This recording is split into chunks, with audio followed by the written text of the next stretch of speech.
In Pursuit of Truth, this is your host, Sir Patrick MacTabulous, and I'm here to tell you one thing that you already knew. No blockade equals game over.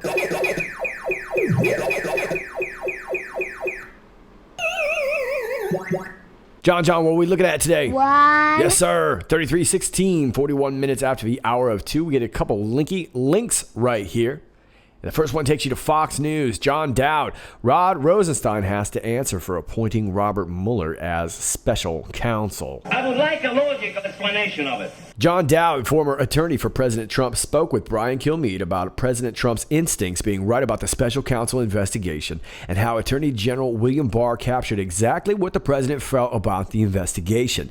Dowd felt the Mueller report is a disgrace to the DOJ. Dowd also wants to get to the bottom of how the special counsel started in the first place and feels Rod Rosenstein has to answer for Mueller being appointed as head of the special counsel without informing President Trump he was doing so.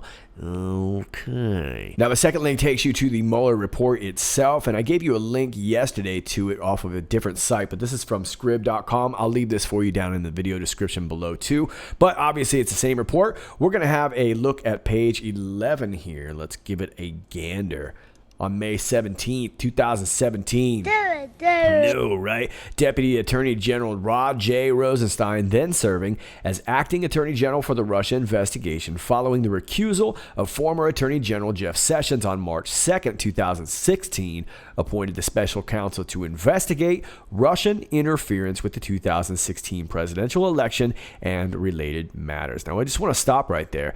He was not tasked to investigate President Trump. It was to investigate Russian interference with the 2016 presidential election and related matters. Office of the Deputy Attorney General, order number 39152017, appointment of special counsel to investigate Russian interference with the 2016 presidential election and related matters. May 17th, 2017. I know. Relying on the authority vested in the Acting Attorney General, including 28 U.S.C. Statutes 509, 510, and 515, the Acting Attorney General ordered the appointment of a special counsel in order to discharge the Acting Attorney General's responsibility to provide supervision and management of the DOJ and to ensure a full and thorough investigation of the Russian government's efforts to interfere in the 2016 presidential election.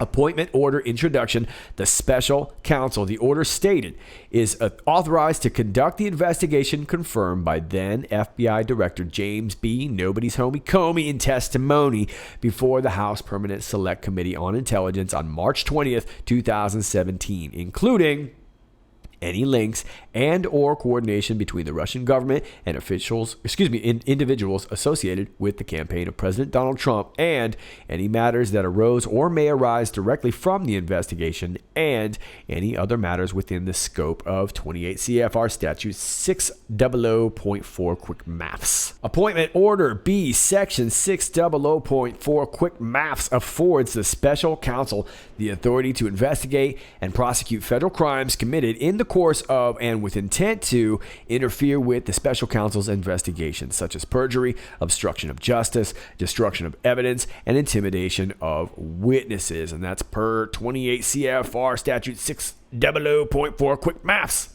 The authority to investigate any matters that arose directly from the investigation. Appointment order. I guess that's B. Section II covers similar crimes that may have occurred during the course of the FBI's confirmed investigation before the special counsel's appointment. If the special counsel believes it's necessary and appropriate, the order further provided the special counsel is authorized to prosecute federal crimes arising from the investigation of these matters. Finally, the acting attorney general made applicable Section 600.4 Quick Mass through 600.10 Quick Mass of Title 28 of the Code of Federal Regulations. The acting attorney general further clarified the scope of the special counsel's investigatory authority in two subsequent memoranda. A memoranda dated August 2nd, 2017, explained that the appointment order had been worded categorically in order to permit its public release without confirming specific investigations involving specific individuals. What's going on here? Was this white outed or something? I don't know. It looks like it's been changed. It then confirmed that the special counsel had been authorized since his appointment to investigate allegations that 3 Trump campaign officials, Carter Page, Paul Manafort, and George Papadopoulos, committed a crime or crimes by colluding with Russian government officials with respect to the Russian government's efforts to interfere with the 2016 presidential election.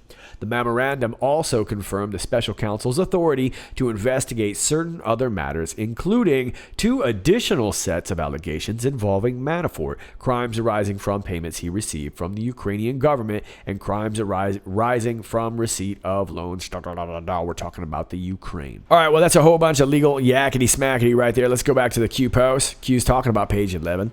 Previously classified scope. Rod Rowe to Mueller. The scope memo highlighted within Mueller Report confirms that the dossier was the tool used by Rod Rowe to justify special counsel and was the primary vehicle to which Rod Rowe tasked Mueller. Now remember, both Mueller and Rod Rowe have some reconciling to do, right? We know that Rod Rowe met on Air Force One with POTUS, likely reconciled even before that. And we also know that Mueller met with POTUS privately too the day before this whole thing began. Now, us Anons, we know it wasn't in regards to extending his term because he was already overextended on his term. So it had to be something else. And of course, that's the outward narrative story that they gave, but we knew it not to be true. It just wasn't factually true. So what are they reconciling? And why didn't Rod Rowe let President Trump know? Well, if this dossier is fake, and of course we know it to be fake, if the dossier was known to be unverified and fake, how then was an investigation started to begin with? Remember, FISA was just another B plan. This was to cover up other things. This was just to make the things that were already illegal look more legal. That was the whole point, right? And they weren't expecting President Trump to know, so this was just another result of their failed plan to begin with. At what point how then was an investigation started to begin with? Well, look, this whole investigation wasn't really meant to turn up anything. If it did turn up something, great. But the fact of the matter is that it was just supposed to be a talking point like it has been for 2 years. So you could kind of argue that it's been at least successful for that long, even though it's ended up as a failure. At least they've been able to buy themselves 2 years. But the whole point was to buy them some time until they could either find something or get POTUS out of office. At what point did Mueller determine there was no collusion? Well, probably right around the same time that we knew that, 18 months ago. Was the investigation kept ongoing as a talking point to rig the midterm elections? Yeah, exactly. Remember, Mueller is the blockade. The Trump-Russian collusion investigation was a blockade. Like I said, if it turns up something, cool. But really all it was to just basically drag POTUS and his family through the mud until somebody either gave up or the Democrats could find another way to get him out of office. But either way, we know that Mueller reconciled with POTUS some time ago, right? Was the investigation kept ongoing to retain the blockade to essentially restrict POTUS from unmasking and informing the public as to the truth about what really happened? Yeah, it just kind of adds on to what I'm saying there. Look, POTUS has known what's up all along, and POTUS has been able to drop this bacony, cheesy goodness being the FISA D-class all along, and hasn't. And although it seemed very frustrating, it's been very tactical, right? It's worked. Was the investigation kept ongoing to protect those who knowingly committed treason or sedition? Well, that's all gone now. The Mueller blockade is over, and that means game over. You lose. All right, well, look, Q is not really telling us anything that we didn't already know. It's time to investigate the investigators. And we also know that once this blockade was removed, Rod Rowe would officially step on out the dough. And of course, they're going to have to present him with a pretty damning question, which is, why did you appoint Mueller in the first place? So it's time to start attacking the dossier, because it'll be easier to break everything down and start getting to the chain of guilt, if you will, once the public narrative finally understands that the dossier was fake to begin with. And I know that's really easy for us to believe, but there's still a lot of knuckleheads out there that aren't familiar with that idea. They still think this was legit. So it's time to investigate the investigators, and it looks like the next stage in the plan, which we were already aware of, has begun. Now, those are your Q posts. I'm going to take you back to a story that I've been covering over for the last few videos. If you've been not following this, please go check out my last 3 videos. I've been talking about these two different stories, one being this prospective Columbine shooter named Sol Pais, which in Spanish would be Sun Country, which is already kind of a suspect name, right? Well, we had some news outlets reporting that she had been caught, but then the official story was that she had been found dead, naked indeed. So this is a really weird story. Booked a couple plane tickets, and then all of a sudden found a rented vehicle that ended up tipping off the FBI as to her whereabouts. She was found in the Mount Evans area, not far from Columbine. Now, some of you have been trying to clown me over this story, saying, Patrick, I told you so. It was just a coincidence. No, I'm telling you. That's just a little faux smack right there. I'm not really serious. But anyway, there's more to this story. Let's follow this thread. All right, if you've been following my story on our missing soldier and their possible connection to our caught or killed Sol Pais, I knew this wasn't over. Now, in my yesterday's video, I read you this article from military.com where they said that they had found the soldier and referred to the soldier as a he. And I was kind of reluctantly giving up on this story. And you can see right here, I say, note, he, fair enough. I'm happy to admit that I'm wrong, but I don't think I am. Yeah, my spidey senses were still tingling. Perhaps it's a he after all, perhaps not. And I'm of course referring to this line right here. A Fort Carson soldier was found alive and in good condition Wednesday morning after he went missing for 36 hours, according to a news release from the Colorado base. All right, cool enough. But then we also got this article here from KRDOcolorado.com. Let's see what they have to say. Looks like a she.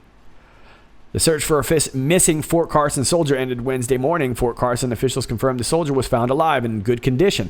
The soldier was found around 9:45 a.m. and incidentally, the soldier had been reported missing around 9:45 by a passing motorist on U.S. Highway 115. She was taken to Evans Army Community Hospital and will be evaluated and receive medical treatment.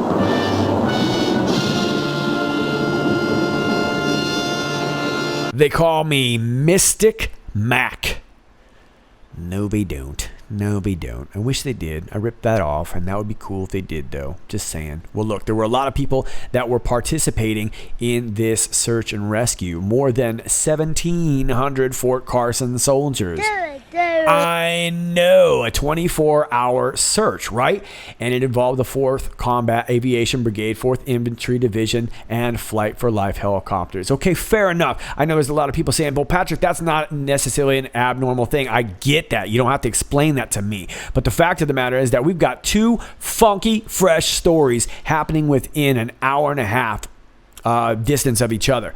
Okay, one was a shooter or a prospective shooter that somehow managed to buy all these plane tickets and rent a car, even though she's not old enough to rent a car. And whether she bought this gun in Miami, how did she get it on a plane to Denver? And if she bought it in Denver, how did she buy a gun out of state? Either way, it doesn't check out. This is a funky story. And we've got reports of this Sol Pais saying that she had been arrested, but we also have reports, and including the official report from the FBI saying that she was killed, or that she had killed herself. This story's funky. Meanwhile, we got this missing soldier from 9:45 to 9:45 that's being misreported as a he or she. They can't figure it out. This story stinks. Now, the big kicker is this right here. The search operation forced officials to postpone a full-scale exercise. Not a small-scale exercise, a full-scale exercise that had been slated for Wednesday aimed at testing the post's emergency response and recovery systems for an active shooter scenario.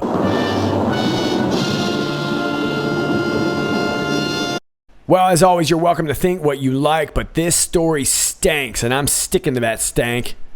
I'm not actually sticking to the stank itself. I'm just sticking to the story that this story stinks. We're off of Reuters here. I'm going to leave you with this. Seagram heiress Claire Bronfman pleads guilty in New York sex cult case. Seagram liquor heiress Claire Bronfman pleaded guilty on Friday to harboring an illegal immigrant and enabling credit card fraud as part of an alleged sex cult based in upstate New York. Bronfman, 40, entered her plea to 2 criminal counts before U.S. District Judge Nicholas Garufas in federal court in Brooklyn, New York. She is one of several people charged in connection with a secretive organization called NXIVM, which federal prosecutors have described as a racketeering organization.